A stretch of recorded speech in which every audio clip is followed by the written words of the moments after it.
خوف خدا عشق مصطفیٰ، علم و عمل اصلاح معاشرہ، فقہ شریعت و طریقت کا ہے مجموعہ مدنی مذاکرہ، مدنی مذاکرہ، مدنی مذاکرہ۔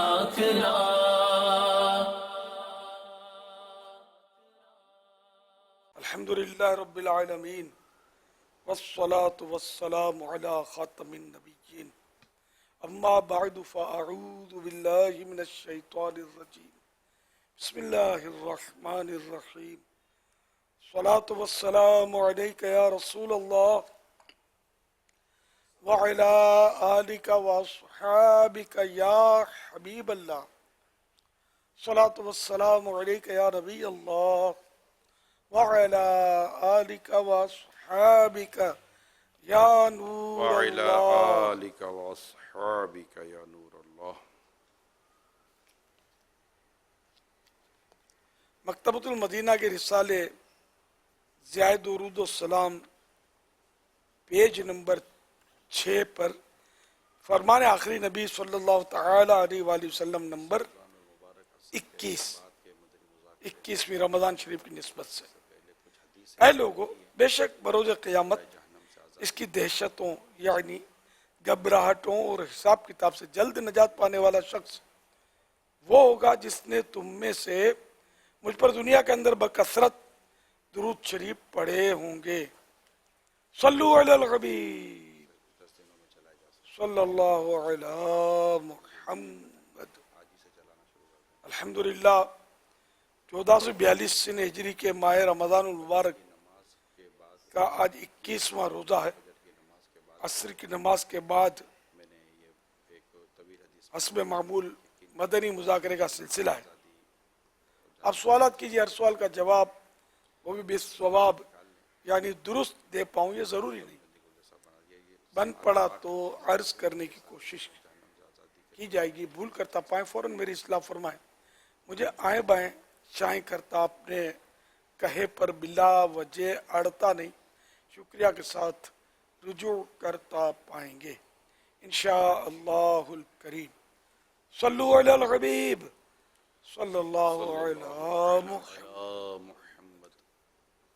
جی امیر اہل سنت کی بارگاہ میں یہ عرض ہے کہ سوشل میڈیا پہ کچھ اس طرح کی ویڈیوز کلپس ہوتے ہیں کہ جانور دوسرے جانور کو مار کر اور کھاتا ہے، جیسے چیتا ہے وہ ہرن کو پکڑتا ہے اور گردن دبوچ لیتا ہے اور اس کی جان نکلتی ہے جب تک وہ دیکھا جاتا ہے۔ تو یہ دیکھنا کیسا ہے؟ اور بھی بہت سارے جانور ہیں جو دوسرے جانوروں کو دبوچتے ہیں اور ان کو مارتے ہیں پھر کھاتے ہیں، تو اس طرح کی ویڈیوز دیکھنا کیسا ہے؟ یہ جواب ارشاد فرما دیں، اور اگر کوئی دیکھے تو اس صورت میں وہ کیا پڑھے ان کو دیکھ کر؟ ایک تو یہ کہ یہ کیفیت جو ہے نا، یہ دیکھنا مطلب جو نرم دل ہوگا اس کو تو دیکھنا جمے گا نہیں، رحم کرنے کا یہ موقع ہے۔ اب ذرا وہ اس کی غذا ہے وہ کھا رہا ہے، اب یہ دیکھ کس نیت سے رہا ہے، لہو و لعب یعنی کہ کھیل کود اور تفریح کے لیے عام طور پر یہ دیکھا جاتا ہے، تو اس لیے اس کا حکم شرعی کیا ہے دیکھنے کا؟ یہ کیونکہ لہو و لعب جسے جانور لڑانا اور اس کے تماشے دیکھنا یہ تو حرام ہے، لیکن یہ لہو و لعب میں آئے گا یا کیا؟ یہ تماشا دیکھنا تو مناسب نہیں۔ ہم تو گائے بکرے جو ذبح ہوتے ہیں قربانی کے دنوں میں عام طور پر ہمارے یہاں گلیوں میں، اس پہ بھی یہی میں مشورہ دیتا ہوں کہ اس کو تماشا نہ بنائیں، دیکھنا یہ تو عبرت کی نظر سے دیکھیں، لیکن وہاں چیتا شکار کر رہا اور شیر جھپٹ رہا ہے، یہاں عبرت کی نظر اللہ بہتر جانے کوئی لا بھی سکتا ہے یا کیا؟ ایک تجسس ہوتا ہے، دلچسپی ہوتی ہے، اور ایک سنسنی ہوتی ہے، اس کے لیے لوگ ایسی چیزیں عام طور پہ دیکھیں گے۔ امیر سنت کی بارگاہ میں عرض ہے، یہ عام طور پہ لہو و لعب کے طور پر ہی دیکھا جاتا ہے، یعنی تماشے کے طور پر ہی اسے دیکھ رہے ہوتے ہیں لطف اندوز ہونے کے لیے، جو عام معلومات ہے اس میں. اور دوسرا یہ کہ عمومی طور پر ایسی ویڈیوز جو ہیں وہ میوزک سے خالی کم ہی ہوتی ہیں. یہ کوئی باقاعدہ ایسا نہیں ہوتا کہ جو ہے وہ جھپٹا اور اس کی تصویر کوئی بن گئی یا ویڈیو کوئی بن گئی، بلکہ یہ باقاعدہ کیمرے لگتے ہیں جن کے ذریعے سے اس طرح کی ویڈیوز تیار کی جاتی ہیں. تو یہ 99% جو معلومات ہے اس کے اعتبار سے یہ لہو و لعب کے طور پر ہی ہوتا ہے. ہاں یہی سمجھ میں آ رہا ہے. یہ باقاعدہ اراضی ہوتی ہیں، جنگل ہوتے ہیں، ان میں یہ پورا ٹکٹ ہوتے ہیں. آپ یہ پورا پروفیشن ہے، اور یہ ویڈیوز بہت ہی زیادہ پیسوں میں بکتی ہے، کیونکہ اس میں کئی دنوں تک اس کے کیمرے پلیس کیے جائے. یعنی کہ ایسا تو ہے ہی نہیں کہ اس کو پتا ہے کہ اس وقت یہ مارے گا، تو ایسے مقامات پہ کیمرے لگائے جاتے ہیں، وہاں پر ڈیرا جمایا جاتا ہے، پھر اس کی شوٹ کی جاتی ہے، ایڈٹ کی جاتی ہوگی، پھر اس کے بعد ہی وائرل ہوگی نا. جانور بھی چھوڑے جاتے ہوں گے باقاعدہ، جیسے بکرا باندھ دیا، شکاری شکار کرنے کے لیے بکرا باندھ دیں گے درخت کے ساتھ، تو وہ شیر ہے وہاں اور وہ آئے گا. اور اللہ پاک رحم کرے بس یہ کسی کی جانیں لے کر ہم تماشا بنائیں. اور جو یہ اس طرح کے جانور پالتے ہیں سرکس والے، وہ بھی اپنے سرکس والے جو وہ بھی ان کو جانور کھلاتے ہوں گے، شیر وغیرہ کا ہو سکتا ہے، اور اس کی پھر ویڈیوز بھی بناتے ہوں گے. دنیا میں بڑے بڑے زو ہیں جن میں بڑے بڑے جانور یہ لوگ رکھتے ہیں، اور ٹکٹ لے کر. یہ پروفیشن یا پھر گورنمنٹ کے ہوتے ہوں گے، تو گورنمنٹ بھی ذرا کماتی تو نہیں. یہ مل جائے نا تو اس کو کسی کو بھیجنا بھی نہیں چاہیے.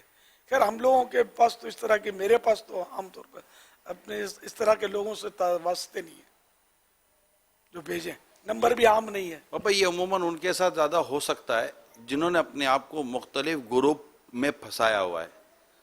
اب وہ گروپ ہے، اس گروپ کے اندر ہر طرح کا آدمی ہے، آپ بھی اس گروپ کے ممبر بن گئے ہیں. اچھا اس گروپ کے نہ ہر آدمی کو آپ جانتے ہیں، نہ ہر آدمی آپ کو جانتا ہے، تو اس میں پھر اس طرح کی بہت ساری بے ہدا قسم کی بھی ویڈیوز شیئر کی جا سکتی ہیں. اسی طرح جو لوگ زیادہ سے زیادہ یہ فیس بک کے اوپر اور اس سوشل پیجز کے اوپر جو اپنا ٹائم گزار رہے ہوتے ہیں نا، اور ویڈیوز دیکھ رہے ہوتے ہیں، پھر ان کو بھی اس طرح کی شاید ویڈیوز سے واسطہ پڑ جاتا ہوگا. تو اپنے آپ کو ایک طرف کر کے، کنارہ کر کے چلنے کا مزاج اگر ملے تو شاید ہو سکتا ہے کہ اس سے کافی بچت ہو سکے. حضور مولانا الیاس قادری صاحب کی بارگاہ میں یہ سوال ہے کہ حضور یہ ارشاد فرما دیں کہ قسطوں پہ چیز لیتے ہیں، جو فریزر ہو گیا یا موٹر سائیکل بائک وغیرہ ہو گئی یا گاڑی ہو گئی، یہ قسطوں پہ لینا کچھ لوگ کہتے ہیں کہ یہ سود ہوتا ہے، برائے مہربانی. ویسے قسطوں پر لین دین جائز ہے، لیکن اس میں اب خرابیاں ہیں کہ اتنی تاریخ تک اتنے بھرنے ہیں. اب لیٹ ہو تو لیٹ فی لیتے ہیں. یہ لیٹ فی جو ہے یہ سود ہے. مزید مفتی صاحب سے سنتے ہیں. التعذیر بالمال، التعذیر بالمال بھی بس اس میں اتنا ضروری ہے کہ جس وقت لے رہے ہوں اس وقت اور قیمت طے ہو. یعنی جیسے ادھار میں لے رہے ہیں قسطوں پر، تو یہ طے ہو کہ بھئی یہ مثال کے طور پر 20,000 روپے کی، 25,000 کی جو بھی ریٹ ہے وہ طے ہو جائے، اور وقت طے ہو جائے کہ یہ 1 سال کے اندر پیسے دے دیں گے. اور دوسرا وہی جو آپ نے ارشاد فرمایا. اور اس کے علاوہ بعض اوقات یہ خرابی بھی ہوتی ہے کہ جیسے کوئی قسطیں پوری نہیں کر پایا تو پھر یہ کہتے ہیں کہ وہ چیز بھی واپس لے لیں گے اور پیسے بھی اس کے ضبط کر لیں گے. یہ بھی ناجائز شرط ہے.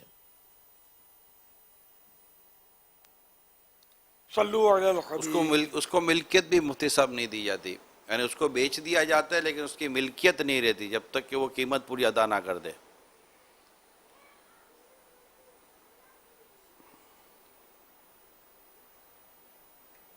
جی محمد رضوان اتاری جوہانسبرگ ساؤتھ افریقہ سے عرض گزار ہوں. میرا یہ سوال عرض ہے کہ کہا جاتا ہے کہ رمضان المبارک کی آخری 10 راتوں میں کچھ نہ کچھ صدقہ کیا جائے تاکہ اگر شب قدر پائی جائے تو 1000 مہینوں کا صدقہ کرنے کا ثواب ملتا ہے. کیا گھریلو صدقہ باکس جو گھروں میں رکھے ہوتے ہیں ان میں اگر صدقہ ڈال دیا جائے تو کیا یہ فضیلت حاصل ہو جائے گی؟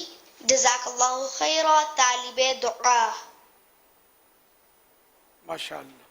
اس میں یہ ہے کہ لیلۃ القدر میں جو بھی نیکی کی جائے وہ 1000 مہینوں سے بہتر ہے. 1000 مہینوں میں تحدید نہیں ہے، اس کی لمٹ نہیں ہے. اب کتنی بہتر ہے اللہ بہتر جانے. 1000 مہینوں سے کیا مراد ہے وہ بھی اللہ بہتر جانے. یہ کہ زیادہ ثواب ملتا ہے، بہت زیادہ ثواب ملتا ہے. رمضان شریف میں ویسے بھی سرکار صلی اللہ علیہ وسلم کی سخاوت بڑھ جاتی تھی، اور یعنی کہ آپ سخاوت فرماتے تھے. اور اب یہ لیلۃ القدر میں اگر خیرات کی جائے، کوئی سی بھی نیکی کی جائے تو بڑھ جاتی ہے. تو صدقہ باکس میں ڈالنا پیسے، یہ بھی نیکی ہے. تو یہ نیکی بھی، اس کا ثواب بھی بڑھ جائے گا عام راتوں کے مقابلے میں، عام مواقع کے مقابلے میں. تو اس لیے وہ بے شک وہ رمضان شریف کی ہر رات، بلکہ سارا سال ہر رات کچھ نہ کچھ صدقہ باکس میں ڈال دے گا، نہ جانے کب لیلۃ القدر ہو. صلو علی الحبیب صلی اللہ علیہ محمد. محمد فیاض اتاری عرض کر رہا ہوں، میرا امیر علیہ سنت کی بارگاہ میں یہ سوال ہے، کیا زکوٰۃ کے پیسوں سے سحری یا افطاری کروائی جا سکتی ہے؟ برائے کرم رہنمائی فرمائیں. اب سحری کا کھانا یا افطار کا کھانا کسی حقدار کو، زکوٰۃ کا جو حقدار ہے اس کو اٹھا کر دے دیا، اور یہ نہیں کہا کہ کھا لو، بس دے دیا، مالک کر دیا، تب تو اس کی تو زکوٰۃ ادا ہو جائے گی. لیکن جنرل جو دسترخوان لگتے ہیں سحر و افطار کے، اس میں تو زکوٰۃ دینے کا کوئی تک ہی نہیں. اس میں تو غریب امیر سب کھا رہے ہیں، اور یہ تو مقصود کھلانا ہے، کوئی لے کر تو جا بھی نہیں سکتا. اس صورت میں زکوٰۃ ادا نہیں ہوگی. صلو علی الحبیب صلی اللہ علیہ محمد. میرا میری اہل سنت کی بارگاہ میں سوال ہے کہ میری اہل سنت، جو میں نے داڑھی رکھی ہے، میرے 4 ماہ ہوئے ہیں شادی کو، تو لوگ یہ کہتے ہیں کہ داڑھی ابھی رکھنے کی عمر نہیں ہے، داڑھی نہیں رکھنی چاہیے ابھی. تو مجھے یہ بہت سا غصہ آتا ہے جب لوگ کہتے ہیں. تو برائے مہربانی مجھے کوئی ایسا کوئی ورد بتا دیجیے کہ میں اس پر قامت رہوں. ماشاءاللہ، مبارک ہو. چلو اللہ آپ کو خانہ آبادی آپ کی فرمائے. اس میں بیٹے صبر کریں. اب یہ کہ آپ کا امتحان ہے کہ وہ غصہ آئے گا، غصہ پھر گناہ کے بعد ختم ہوگا.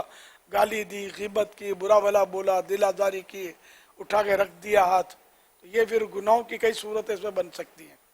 تو اس لیے صبر کر کے آپ کو آزمائش آپ کی، صبر کریں اور ثواب کا خزانہ لوٹیں.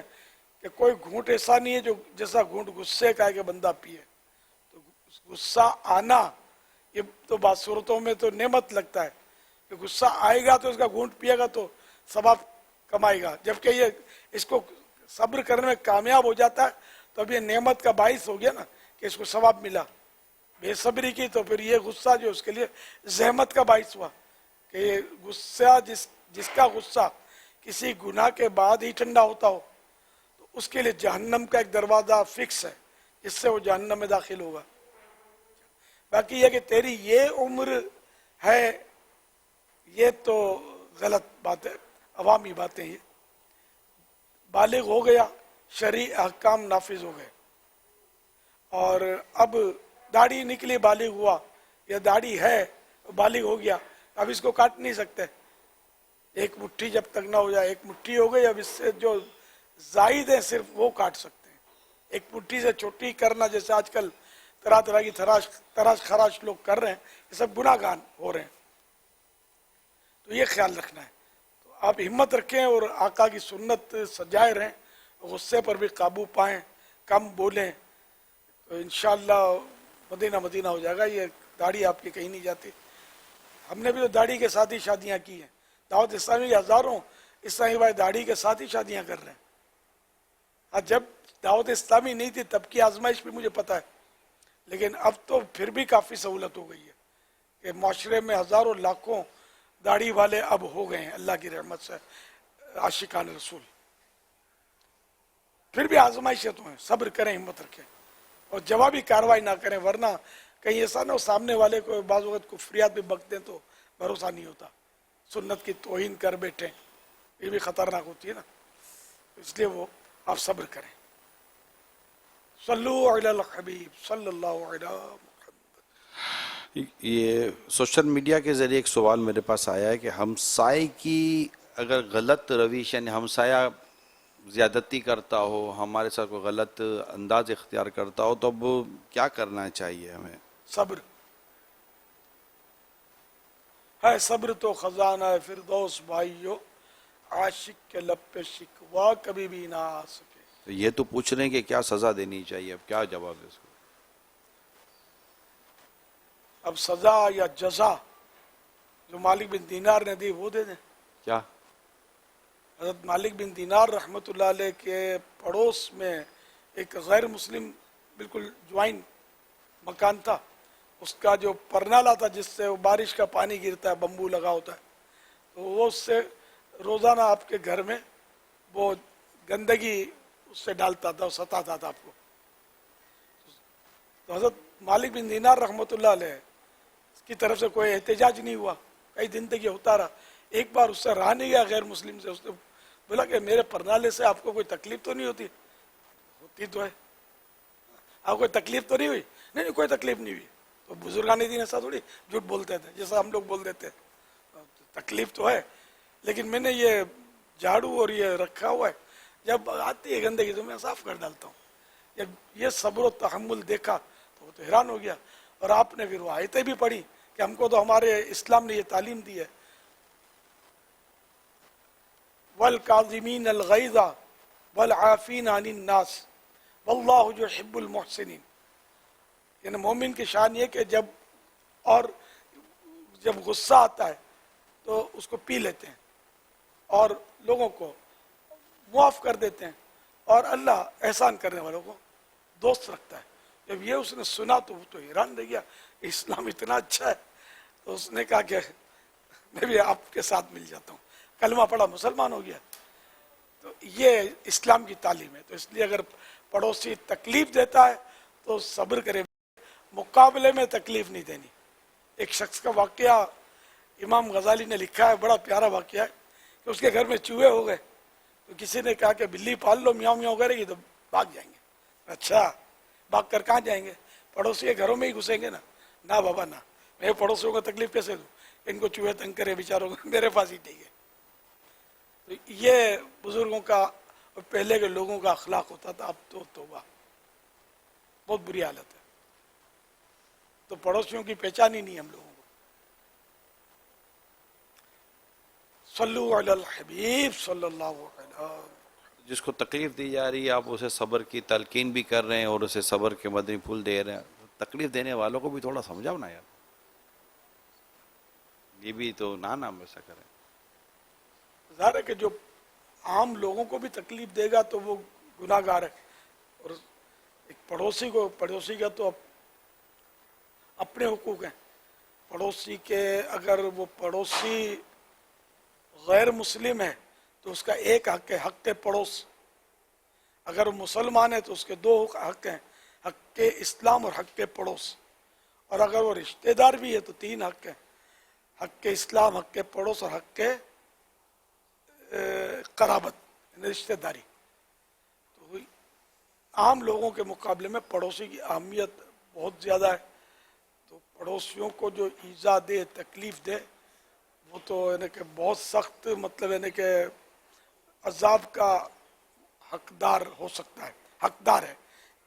بلکہ عام مسلمانوں کو بھی جو ایذا دیتے ہیں ان کی سزا حضرت وہ اپنے غیبت کی تباہ کاریوں میں لکھی ہوئی ہے. ایک روایت کہ